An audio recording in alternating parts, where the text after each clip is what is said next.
Hello, friend. This is Ryan Hicks of TalkToProfit.com, and today I want to talk to you about why positivity and being positive is not about ignoring negativity.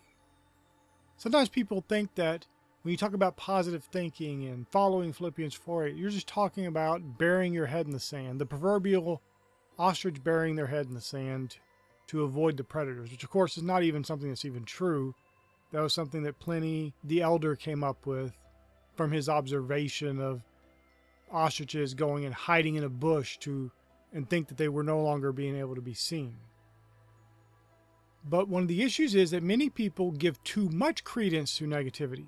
So something happens in their life, they start focusing on it, thinking about it, being anxious about it, worrying about it, talking it over with other people, telling them about all this bad thing that happened.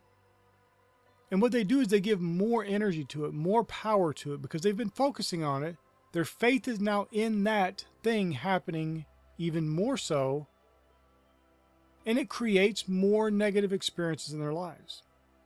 Now, the positive approach is not about ignoring that. It's about getting to the root of the issue. What caused this, and how do I resolve it?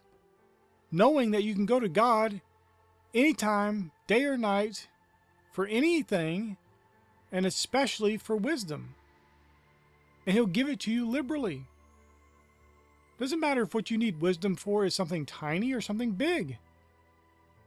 It says plainly in James chapter 1 that if you ask Him for wisdom, He'll give it to you liberally. As long as you don't doubt, you're not wavering, if you're not double-minded, because a double-minded man is unstable in all his ways, that man can't think that he will receive anything of the Lord.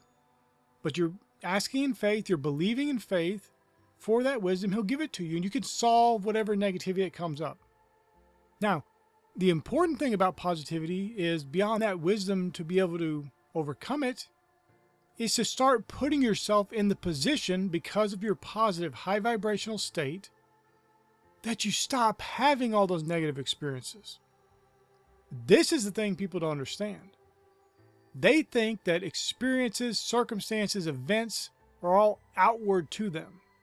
It's all external to them. And it's other people's lives, other people, or just random circumstances coming to them, not realizing that it is the product of their heart. This is what Proverbs chapter 4, verse 23 teaches. That you are to guard your heart with all diligence, to keep it with all diligence, for out of it are the issues of life. Those issues of life, those circumstances, that negativity that keeps popping up is because of your heart. And I've counseled people over the years, coached them, led them, helped them, and I've never seen one person who's actually positive that had a life filled with negativity. It just isn't true. It never happens. Now, I've seen people who have that fake positivity stuff where they're always just trying to put a positive spin on some really awful event, instead of just addressing the issue, dealing with it, and moving on. You don't have to get into negativity to address a negative situation and deal with it so you can get over it. Many people are never getting over those things, so they keep going back to it. They're never learning the lesson. They're never overcoming it. They just keep going back to that issue over and over and over again. But there's a solution. You guard your heart, means you have to be very cautious about what you allow in your heart. The media you consume, the videos you watch, the books you read, the magazines you read, the websites you read, anything you watch or read or listen to or take in, even if it's other people just overhearing conversations, you have to guard your heart. You can't just allow whatever the world is spewing into your heart. And this can be hard because many people have, quite frankly, become lazy mentally. They just allow stuff in. Yes, I get it. It takes a little bit more work, and it can be difficult at times for someone who is not practiced in this to really guard your heart. But think of it like this. If you go to the gym and you haven't exercised in years, let's say you never exercised ever, it's going to be hard at first, but you keep going, and it starts getting easier and easier. And maybe those first few times you were sore because your muscles were not accustomed to being worked in that kind of a way, maybe ever. But as time goes on, you keep being consistent with it. You get better at the exercises. You perform them better. You get stronger. And you stop having that soreness. And it just becomes second nature to you to do those exercises well, without soreness, without any pain. And in many ways, that's the way your mind is. You are going to have to do some exercise here. You're going to have to take up the positive mentality. You can't allow whatever comes your way into your heart. You're going to have to put a guard in your heart. And be diligent about it. That's important. Diligent. That means extra work here.